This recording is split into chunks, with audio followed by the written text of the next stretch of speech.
So hello friends, in this video we shall discuss Spain Catalonia issue. So recently Spain's Prime Minister has proposed a referendum on whether Catalonia should be given a greater autonomy in a bid to dampen tensions between Madrid and Barcelona. So in an attempt to reduce the tensions between Madrid and Barcelona, the Spain's Prime Minister has proposed a referendum on whether Catalonia should be given greater autonomy. So this proposal of referendum is seen as an olive branch, that is an offer of peace or conciliation for many in Catalonia who simply want to see more devolved regional powers. And this comes in the wake of a political crisis, that is Catalonia issue is a political crisis last year when the Catalan government attempted a unilateral declaration of independence. Unilateral means involving one side. So the Catalonians themselves have declared independence of the Catalonian region. Now let us see what is referendum and plebiscite. So referendum is a, if we talk the definition will be almost similar to both referendum and plebiscite. So there is a direct vote in which an entire electorate is invited to vote on a particular proposal, and this may result in the adoption of a new law. Okay, and in some countries this referendum is synonymous with plebiscite or a vote on a ballot question. So that is what given in Wikipedia. Now we shall see the major differences existing between the referendum and plebiscite. So your referendums can be issued not only by the citizens having power but also by the citizens who are not having power. That means citizen having power here, I mean to say it is representative authorities, and other one is the citizens. So authorities can also initiate a referendum, and the citizens of the area or the nation can also initiate a referendum, whereas the plebiscite is only initiated by the authoritative representatives. So this is one major difference, and the referendum is largely connected with the citizens, so it is held in a democratic environment, and this, as citizens are not connected here, this is held in a undemocratic environment. And the referendum basically means it is a phrasing which describes what the vote is about, what the vote is about. So why we are voting and what the vote is about, whereas plebiscite is the vote itself. So it is the vote itself, that is nothing but the election of an referendum. And the other major difference is,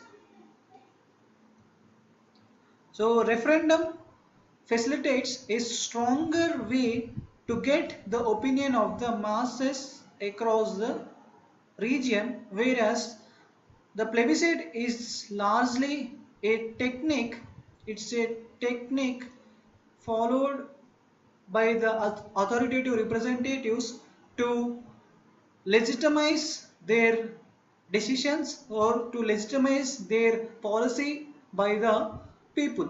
So people has to be accepted their decisions or policies through this plebiscite, so that no opposition will come to their policies. So that is why the plebiscite, what we say, it is held in an undemocratic manner where the government's policy is legitimized. Okay, so that is plebiscite. Now referendum can usually empower the citizens. So as the citizens can able to initiate the referendum, it is empowering the masses, whereas this plebiscite does not empower any citizens, and it only empowers the government on the expense of the masses. So masses are required to vote here so that the government policy or the decision can be legitimized, so that no opposition will be there for the government's policy. So referendum is held, so this is held very commonly. Referendum is held very commonly, whereas the plebiscite is held very rarely, or it is, you can say, it is held seldom. So these are the major differences between the referendum and plebiscite. So if we summarize, referendum is held in a democratic way and it can be initiated by both authoritative representatives and the citizens. It will empower the citizens, it will facilitate the stronger views of the common masses, and it is held commonly, and it is a phrasing which describes what the vote is about, whereas plebiscite is initiated only by the authoritative representatives. It is nothing but the vote itself. It is held in an undemocratic environment and it does not empower any citizens. It empowers only the uh, you can say politicians or the authoritative representatives, and it is held very rarely. Now let us see what is Catalonia or where is Catalonia. Okay, so if you see, this is the Spain territorial borders. So in this Spain you can see the Catalonia region, and the Catalonia region, it is a semi-autonomous region in the northeast Spain with a distinct history dating back almost 1000 years. So if I demarcate the boundaries for the Spain and the Catalonia, so it will be like this here. Okay, so this region is Catalonia. This is C, Catalonia. So this Catalonia region is a, or you can say Catalonia, basically it is a autonomous community of Spain. So if anyone asks you what is Catalonia or where is Catalonia, Catalonia is a autonomous community of Spain in the northeast end of the Iberian Peninsula.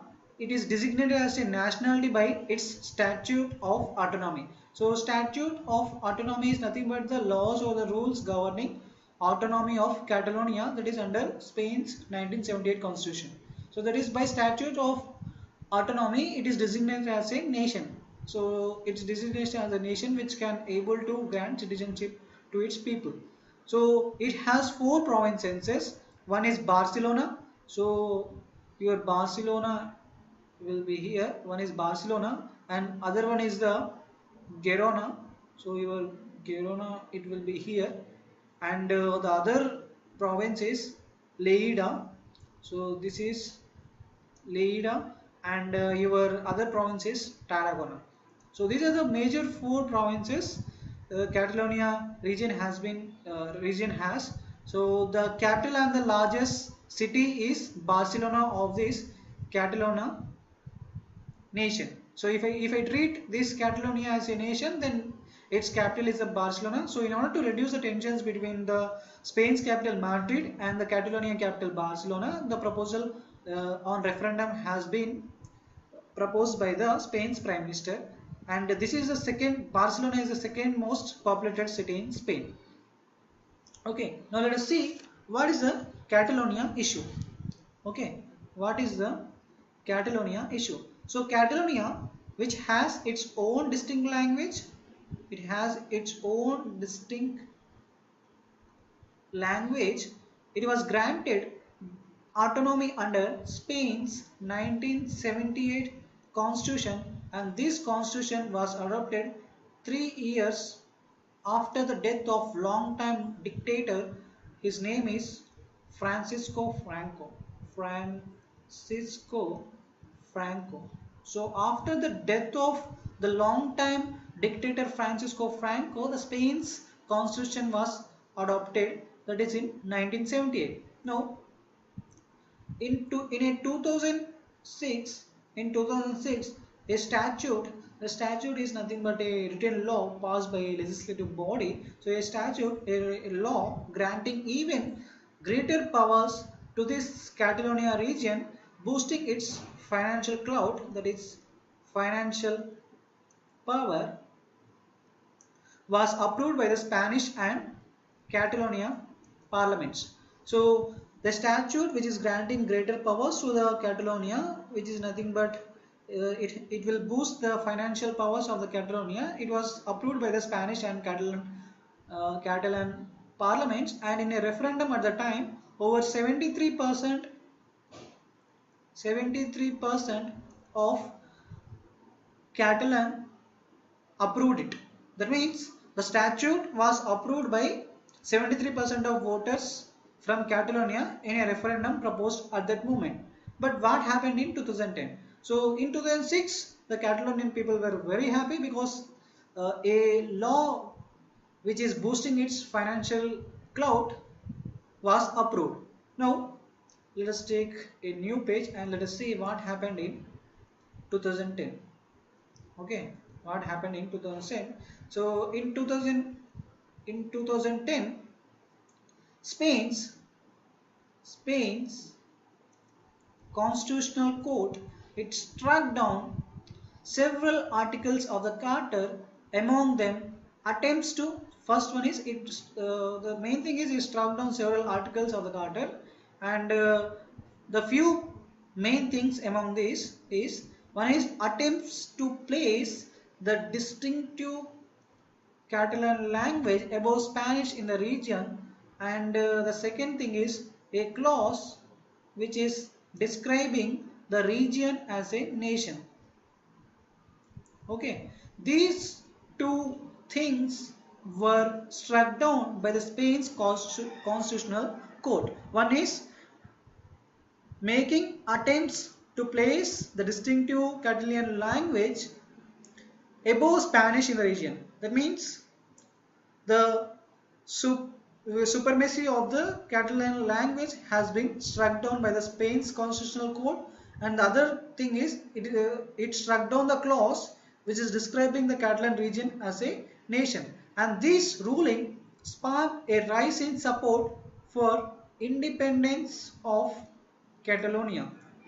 Okay, these two major things which was struck down by Spain's constitutional court gave rise to the independence of Catalonia, which is home to some 7.5 million people, 7.5 million people, and it accounts for 1/5 of Spanish economy. 1/5 of Spanish economy, and the other main reason is Catalan nationalists have long complained that the region sends too much money to poorer parts of Spain, as taxes are controlled by the Spain's capital, Madrid. Okay, poorer parts of Spain. The main controversy here it is the Catalan nationalists, they have complained that the region, that is the Catalonia region, sends too much money to poorer parts of Spain as they were more taxed. So taxes were collected more from the Catalonia region and they were sent to poorer parts. And the other main thing is that is the Spain's constitutional court which struck down the several articles. Among them the two were the distinctive, that is the attempts to make the Catalonia language above the Spanish language. Okay, and the other one is the clause which describes the region as a nation. So one is the language and another one is the clause which describes the nation, and the main thing is taxing the Catalonia people more and sending money to poorer parts of Spain. Okay, now this is the Catalonia issue. Now let us see how would a secession affect the Spanish economy. So secession affect the Spanish economy. So secession is the act of becoming independent, or you can say withdrawing from a larger entity. So if Catalonia region was separated, how would it affect the Spanish economy? So the Catalan region has long been the industrial heartland of Spain with textile and shipbuilding, and more recently finance, services and technology. And Barcelona has a thriving startup culture, and it plays host to annual Mobile World Congress. Annual Mobile World Congress, where the bleeding edge of technology is on display. So because you can see the Catalonia region is highly industrialized with textile and shipbuilding, and more recently you can see the finance, services and technology, and more about talking about the annual Mobile World Congress, which is nothing but the world's largest exhibition of mobile industry. So this is the main thing which affects the Spanish economy.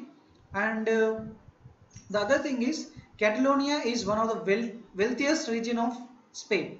So as it is one of the wealthiest regions of Spain, that is why more money is sent from the Catalonia region to poorer parts of the money, as the taxing is done by the Spain's capital Madrid, and it accounts for the Catalonia economy accounts for 20.07% of Spanish GDP of Spanish GDP. It means 20.7%. Catalonia's economy accounts for 20.07% of the Spanish GDP, and the secession would therefore cost Spain almost a fifth of its economic output, and this trigger a row on how to carve up, that is divide the 836 billion euro of national debt. Now if secession takes place, now it will trigger a new problem on how to divide this 836 billion euros among the two regions, that is one is Spain and another is Catalonia. So this will happen if the Catalonia region is separated. So this is all about the Spain Catalonia issue. I hope you understood well. Thank you.